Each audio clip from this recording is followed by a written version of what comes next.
I'm Claire Nichols. I've been working within the sport and physical activity team for 17 years.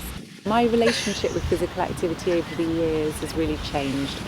So when the kids were young, it was extremely difficult, if not impossible, to fit physical activity in. Life was absolutely chaotic. There's no one around to have your children. You know, it would be just you. And the guilt, I didn't want to leave them on the days where I wasn't working. I personally didn't feel comfortable putting them in a creche and doing 2 hours of physical activity, which I could have done. I wanted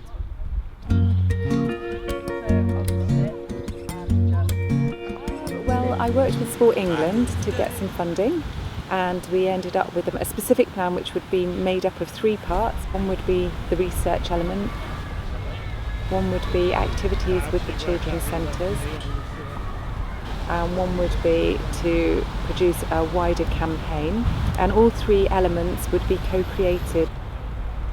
The idea is that we involve the children's centre staff and the mothers right from the word go in the creation of the project. So it's co-created, and we're in consultation with the mothers and the children's centres all the time. Having had my own children go through the children's centres, I knew the amazing work that they did, and I really wanted to harness their expertise and take the project into areas which I didn't feel the project had been before. I'm Lil Bowers and I manage the children's centres in South Bristol. We have 5 teams, a team based here at Compass Point that covers the Bedminster area, which is here and Redcliffe. We've got another team in Bishopsworth, up in Hartcliffe, Knoll West and Stockwood. Children's centres in Bristol, we're very fortunate that we are supporting all families with children under 5 years of age, which include offering universal groups. We do some more targeted work for those that might need a little bit more support, and then we do one-to-one support as well, which is often by referral from health visitors and other professionals, where we are able to help people through those difficult times in the early few years. Today we've been looking at how we might be able to encourage mothers in our area to join in physical activity. So I manage a team of family support workers. They run groups within the community that involves physical activity, such as gym tots, swimming groups. They also work one-to-one with families, mothers in particular, who often are having problems with mental health due to having a new baby, stresses of family life, poverty. So we've been thinking about ways in which we can involve the community into driving this topic forward, really, about, trying to get families to be more active, and do that in a way that doesn't cost a lot of money. We know that money could be an issue. I've really learned just how enthusiastic the team are about this subject, really. Everybody was sharing their ideas. They know this is good for families. It seems like this is something that they want to be a part of. So it was just really good to see that energy in the room. Yeah. We've had a really good day, actually. I feel there's quite a lot of enthusiasm and a buzz in the room. I hope that we can come up with some new ideas of some really exciting things that are going to be appropriate at meeting people where they are now, so everybody can feel that keeping fit or physical exercise is for them. So you don't have to have the latest kit or already feel that you've got a fantastic body in order to be able to do it. It's about actually doing a little bit that's going to fit in with your family life. So I'm Fiona Spotswood. I'm from the University of Bristol. And my role in the project is primarily using my prior research findings as a kind of trigger point for thinking about the everyday lives of mothers in the areas we're interested in, and how physical activity fits, and I guess how it doesn't fit. And also I'm involved in the next stage of research, so I'm recruiting and talking to more mothers specifically in the areas that we're interested in, and really getting... The event went really well. We got lots of ideas, and then the pandemic happened.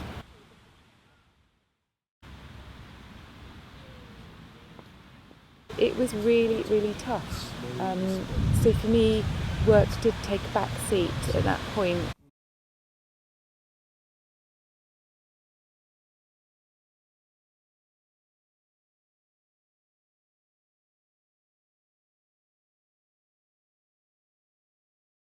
And then we came out of lockdown in September. One of the most difficult things in any research project is recruitment of participants. And for this particular project, we were commissioned to work with women who had young children under 5 years of age and who were from areas within Bristol of highest health inequalities. And because it was during lockdown that we started the project, that was going to be difficult. So I attended an online women's wellbeing group run by Tamadora Salyam, and through the Children's Centre staff I was put in touch with other mothers. I conducted life history interviews with 8 women. Some of them were online, some in person in their homes, and for other women we actually just went outside and went for a walk. The findings showed that mums often have chaotic, complex lives, low self-confidence, body image, and poor mental health. And therefore, in terms of recommendations, the type of support that will really help: intensive support during the early sessions, careful scheduling of sessions, and a focus on confidence building, enjoyment. We also learnt that we really need to tailor provision to include women-only groups and understand and respect cultural, faith-based needs. Unfortunately, due to the pandemic, it was impossible to carry out the focus group research. Instead, online one-to-one interviews were held with mothers who lived within or in close proximity to the target areas in the Central, Southfield and Fulwood wards. Research was conducted in 3 stages, and the findings were used to underpin the Bristol Girls Can campaign and activities offered by the children's centres. In stage 1, 13 interviews were held to understand mothers' routines and relationship with physical activity and how it did or did not factor into their lives. The key findings were: mothers' time is not their own and is governed by others' timetables. And that leads us on to stage 2. 9 women interviewed to gain insight into their relationship with physical activity during the lockdown. Key findings: resources necessary to participate, such as time, money and energy, often feel out of reach. In stage 3, 8 women from minority ethnic groups were interviewed to gain a better understanding of their cultural relationship and readiness to engage in leisure time physical activity in the context of the pandemic. The key findings were: mothers view their bodies negatively, and their views were shaped by cultural ideals of how bodies should look and behave. Recommendations from the second phase of research included: physical activity should be promoted to mums as fun and social rather than about the health benefits, and leaders should be approachable, welcoming and understanding and knowledgeable about the situation of mothers in the area.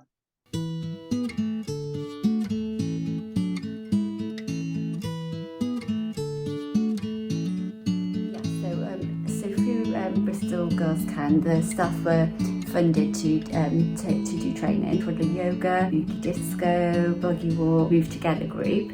Hi, my name is Maggie Billgrove. I'm the founder of Open Minds Active, and I was commissioned by Bristol City Council and the Bristol Girls Can campaign to run some training for the play centre workers around North West and South Bristol. I think it's really important to engage these group of staff, as they really are on the front line of working with some of the most challenging communities for all different reasons, and some of the visible women in our communities and their families. And they themselves got an awful lot out of the training as well, that they could then not only to practice with their clients, but also with themselves and their families. Maggie was our guiding light for our training. Yeah, they were inspirational. I think it was part of her personality. It gave me the inspiration to think about things that I'd done when I was younger with groups, as well as inspire me to go out with parents and think about their needs after delivery of their babies. So we did the buggy walks. The buggy walks was because that we were actually in lockdown, and we were coming out of lockdown, so it was about the only thing we could do. So we thought that actually doing buggy walk and leader training would be something that families could come out and they could meet outside. So we talked about how difficult it was in the lockdown process when people were finding it really difficult to get out. And what really helped was that the staff were trained in buggy walks, and in fact that came just at the right time, because when the lockdown restrictions lifted slightly, we had something suitable for families to join. So activities were beginning to start, and the energy, I was being able to put the energy back into the project, and then we went into another lockdown. As Claire mentioned, we went into another lockdown. We just never knew whether we were going to meet in person or not. So the majority of the Community Sports Leaders Award was all delivered online, and people were jumping up and down and delivering games to each other through their laptop. So I was like, if you can do that, you can do anything. Why am I delivering activity leadership stuff in my kitchen? This is insane. But they were all the same. Like, they were trying to handle, dogs and children. And I think for a project like this, there were some key challenges. And I have to say, this group of staff particularly were incredible at tackling those barriers and challenges. And we worked together to deliver training together for the first time online at many of us, which delivering a physical activity program quite a challenge, but we overcome that together. And the staff were very keen there's a lot of motivation and a lot of goodwill there in making it happen and to carry this training forward. And then tell me, how's it gone today?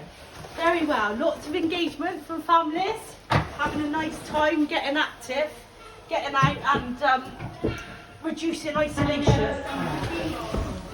If you're happy and you know it, stamp your feet. If you're happy and you know it and you really want to show it. If you're happy and you know it, stamp your feet. So after that we developed the communications campaign. So we had a steering group which consisted of mothers who had been involved in the research. And we were kind of involved in what we thought was good, what we wanted to do, what we thought we could do with young children, what the kind of barriers were with being mums and having young children. And yeah, it was really good. Like I felt quite comfortable doing it just because the children's centre staff, I kind of knew, they were familiar to me. It was just like a really nice chilled kind of steering group. We consulted with them all the way through the project.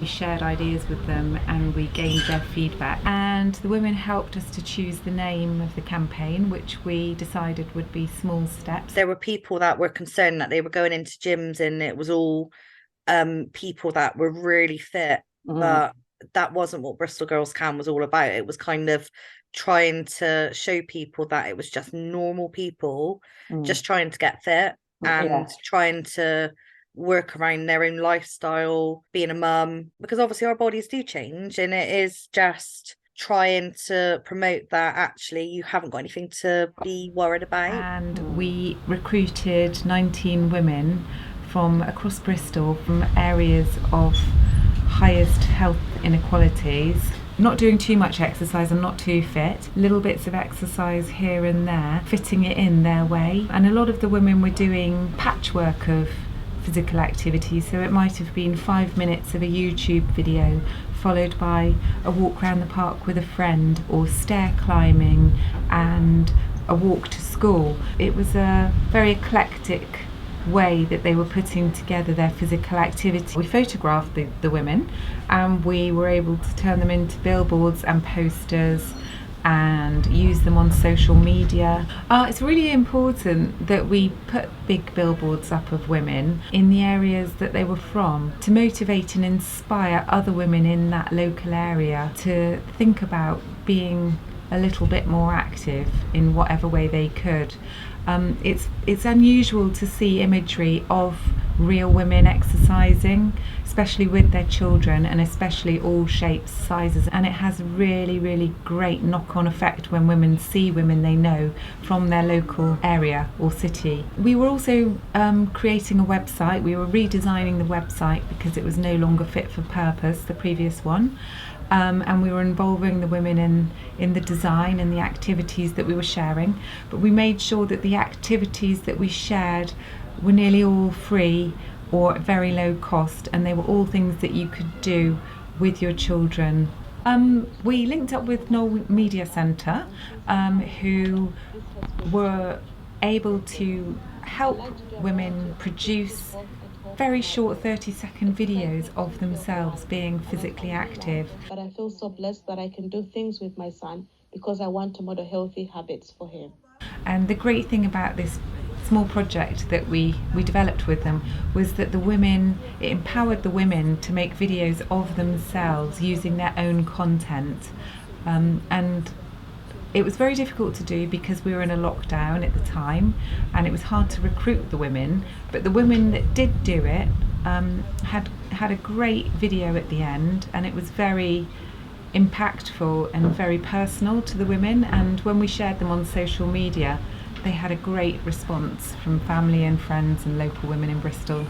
Those areas where the campaign hadn't been before was the high-rise flats in Redcliffe and also in Hartcliffe.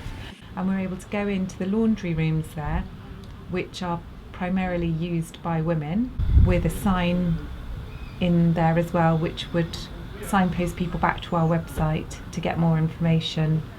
The photographs have also been displayed at Southmead Hospital, where there's an incredibly high footfall.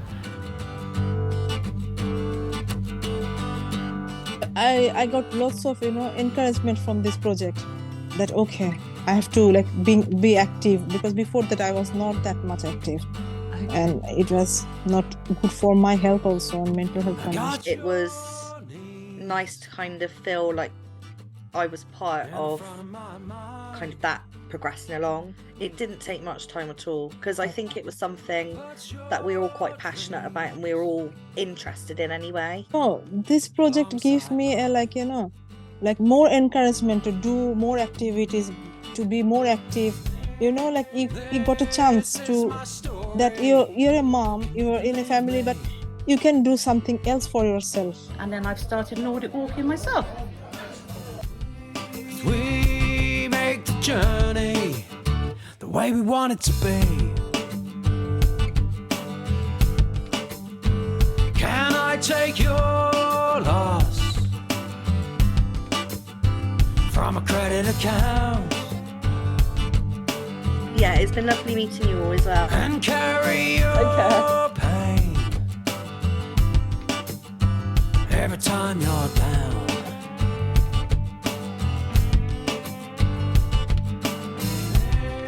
This is my story. Can you believe me? It does seem to be more women visibly being active with children in the city and in our areas of greatest health inequalities. The highlights of the project for me would be actually when I go into a children's centre now and I'm able to observe how the members of staff confidence have grown and see all the families and children taking part in physical activities.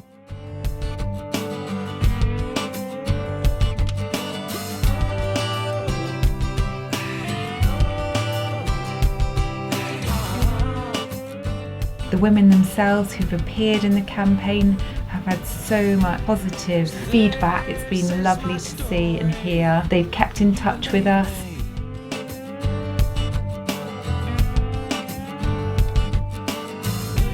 We make the journey.